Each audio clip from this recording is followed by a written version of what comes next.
been 7 years of good advice, and I want to thank you all for tuning into the podcast today. If you're a first-time listener, you've come to the right place to learn how to do business better. We talk about all the practical stuff in running a business and none of the fluff, and we're celebrating 7 years in business today. Anyway, before we jump into today's conversation, we got a quick ad from someone who sponsored today's episode. Check it out. We'll be back soon. So the thing that I love most in my life is being a dad. Seriously, I love being a dad. I love having my 5-year-old. I got a 3-year-old, and we just welcomed a new baby to our family.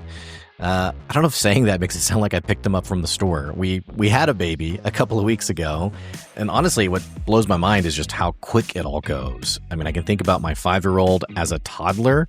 I can think about her crawling across the floor, and just last week, she was razzing me. She was giving me a hard time and teasing me, and I thought, who is this 5-year-old? What's going on here? Now, one of the things that's also true about me is I've never been very good at keeping track of some of the most special, treasured memories with my kids.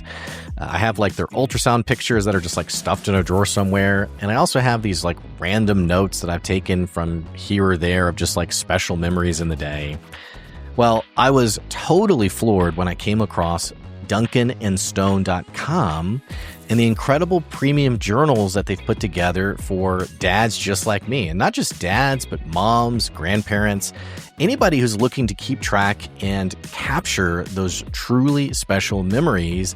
They have a journal for you. I personally like the Childhood Memory Book, and I'm also eyeing the Dear Daughter Notebook so that I can capture some of the most fun, special memories with my daughter, and then I can give that to her when she's older. But check out the website, and chances are there's a journal for you and a great opportunity to keep track of some of those most special memories in your life with your loved ones. Go to DuncanandStone.com, and if you use the coupon code GOODADVICE, you're actually going to save 20% on their journals. Again, use the coupon code GOODADVICE to save 20% on their journals. That's at DuncanandStone.com. All right, 7 years. We made it.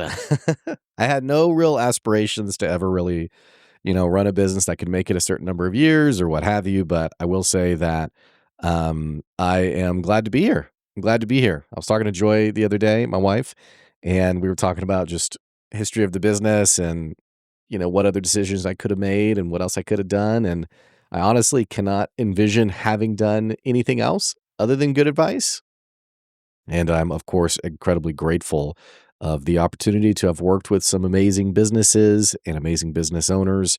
And I'm excited to be here. I'm excited to still be here. I was thinking about, whenever I do these kinds of episodes, sometimes Joy joins me on these, or she has in the past. Nowadays, with 3 children, it's harder and harder for her. I don't want to say it's harder for her to make it. I think it's just, the kids go down or they're taking a nap, and I don't want to, demand that Joy, hey, you're 18 minutes of silence, come do this podcast with me. So at some point we'll get her back on the show and just pick her brain a little bit, get some of her perspective. And I do think it's worth mentioning that the spouses of entrepreneurs, the spouses of business owners are incredibly underappreciated. Joy has been an amazing supporter, and she has been someone who has been an awesome encourager and promoter, and just an amazing, amazing woman. And I'm so grateful to have her in my life. So I've heard stories, and I've even talked to business owners who, whenever they started their business, their wife kind of gave them a hard and fast, you got 6 months, let's see where this goes. And even on the flip side, I've talked to women business owners who, never really got much support in the first place, where, it just, hey, we got to support the family. We're not going to have you doing that. And anyway, whatever the case may be, in whatever random situations like that, I'm very grateful that that wasn't my story, and that Joy has always been just incredibly supportive and in deep belief of my ability to provide. So wanted to say that first. And what I wanted to do today is I wanted to talk just briefly about, I want to say a couple of things. Obviously I want to appreciate the people who've done business with me, and I am very grateful for that. And I don't want to treat this like a speech where it's like, and thank you to so and so for you. No one believed in me, but you did. I mean, that's not my story. I've had some amazing business owners and great customers, and I'm just very grateful and appreciative. And especially those of you who've listened to the podcast long term, thank you. Thank you so much. There's so many shows out there, and I'm appreciative. So thank you. But the second thing I wanted to do was just kind of give a retrospective on what have I learned, what has changed in my philosophy. And for you, if you're early on in the business, if you're early on in your journey, I wanted to give some encouragement on some things you can think about, some things that were important to me that just as I think about it, I mean, mistakes I made that I'd want other people to avoid making. And, I'm just going to kind of rattle off things that come to mind. I don't have any notes in front of me, which isn't unusual. I never have any notes in front of me. So, if it ever feels like I'm rambling, it's probably because I am. But I want to talk through some things that I'm thinking through and processing. And, some of them will be just, a 15, 20-second tidbit, hey, do this, don't do this. And other things will probably be more long winded. But first things first, I'll just remind everyone that running a business is really freaking hard. Growing a business is really freaking hard. Being independently successful, where you're not relying on someone else for a paycheck, you don't work for someone else, but you are in charge of your destiny. That is very freaking hard. It's very difficult. And I point that out because time and again, I've talked to so many new business owners. I've worked with so many new business owners. We have our Tuesday morning group that a lot of new business owners come to. And consistently, I can tell that people are surprised by how difficult it is. And it almost like, am I doing something wrong? Now, certainly, there are many mistakes to be made in starting a business and running a business, but I think many of us don't realize just how difficult entrepreneurship is. And that's because social media, our life revolves around social media. I feel like it revolves around success stories and wins and celebrations. And what it can do is give you the impression that if you're having any struggle at all, that there's something wrong. And that's simply not the case. I'll give it with another example. My wife, we've been married for 11 years. She's amazing. She's incredible. But in our first year of marriage, it was really tough. And I remember she said something to the effect of, none of our friends on Facebook ever seem to be having this problem. And I was like, well, no one's like streaming their fights. Like, what's going on here? I think that's so true. It's such a funny statement that is so true about social media in general, in that people really don't understand the journey and the difficulty and the challenge because social media is inundated with so many good things, so many right decisions. And I try to balance that on my point of view. I do try to talk about the wins more today than I did probably years ago. I do try to talk about the things that are going well, but I also try to own the mistakes too. We lost a really big customer a couple weeks ago. I shared about it on social media and kind of our misstep there where we went wrong. So I try to be transparent there, but all that to say, if you're thinking about a business, just know it's very difficult. It's probably going to be the hardest thing you've ever done. And I say that as someone with 3 kids. I'm not sure which one was harder, having kids, like becoming a parent, or starting a business. I mean, they're both very challenging, but anyhow. I'll also say that starting a business, it costs way more money than you think it would ever would.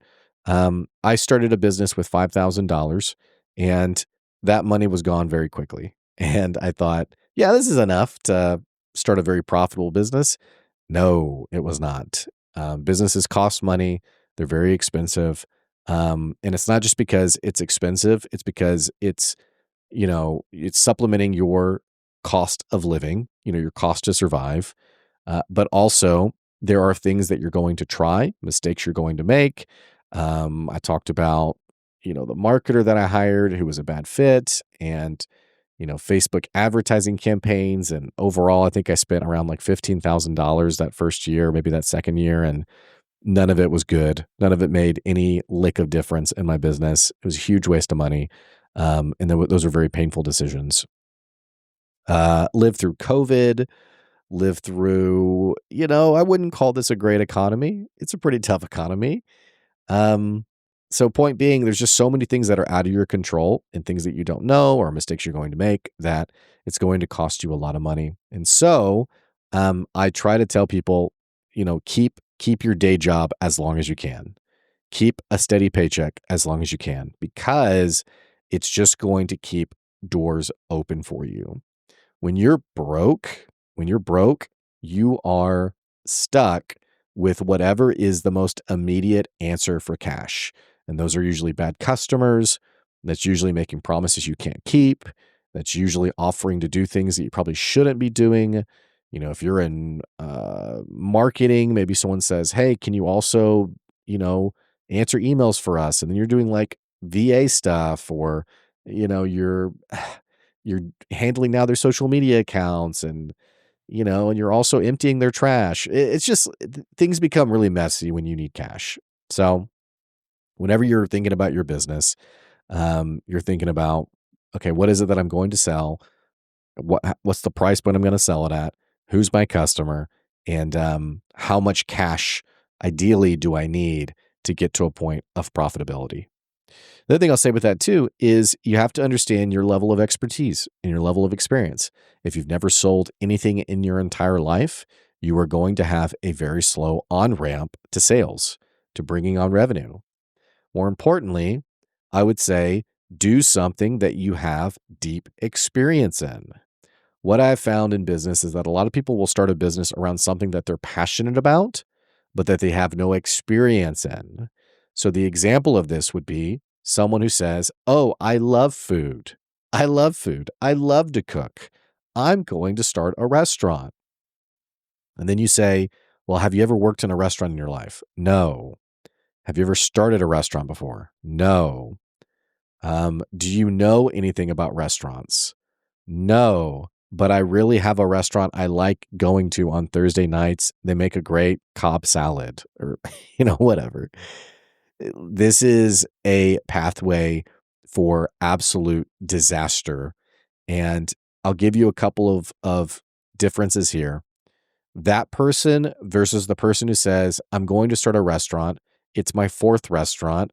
I've spent the last 30 years working in restaurants." Like I think experience today is so undervalued and underappreciated. And again, I'm going to blame social media for that because social media has become this place where people who are not experts share their expertise on something. So I think about here's a really good example of this if I can get political for a second. Israel and Palestine. I saw this TikTok thing that someone sent me of this 20-year-old guy who was talking about the history between Israel and Palestine. Dude, you have no idea. As a 20-year-old, you have no idea. Now, does that I'm not being, you know, nothing against the aspiring 20-year-olds out there, but you have people who have spent their entire lives studying this topic, who are PhDs, who have an endless number of published articles, yada yada yada. And it's just they've spent their lives becoming experts on whatever the topic is. Yet we have a society today where anyone can pick up a phone and share their experience, their knowledge, their thoughts, their wisdom, yada, yada, yada. And so, because of that, it has led people to being overly confident of their experiences and their expertise and their knowledge and what have you, instead of understanding, hey, that's something I desperately have no insight on whatsoever. And that's something that I personally try to do a very good job of, where, I had someone reach out about doing an ad campaign for them. And I said, "Hey, that's not what we do. We're not good at that. We don't know anything about that." And then the person insisted and said, "Well, I think you'd be better at an alternative." And I said, "I think I would be very good at spending your money. And that's the most I can say. I think I'd be very good at wasting your money. If you want someone to spend your entire ad budget, I can probably make that happen." So, I mean, we just try to be very candid, very open, very direct. We're good at that. I'm not good at that. And even like socially around people, someone brings up a topic, instead of trying to act like I know what I'm talking about, I'll try to say, "Hey, I really don't know. I don't know much about that. That's not something I really know much about." And that has served me well over the years. So, bearing that in mind, if you're going to start a business, if you're going to grow a business, you have to know what you're doing. You have to have experience. And if you don't, pulling it back to a day job, a way to fund your life while you learn and get experience, those things are absolutely crucial. The other thing I'll say, and this thing is probably a big insight for, if I was gonna, this is more important to me today than it would have been like 3 years ago. Um, you absolutely need a means of consistent cash flow. And I'll tell you what I mean by this. One of the biggest problems Good Advice has always had is that the sales cycle is very long. The sales cycle takes a lot of trust. It takes multiple touch points for someone to trust me with their business, for someone to say, yes, you're the guy. And when they say yes and they sign the contract, it is typically a very large investment, several $1,000s. Those are good days. Those are good months.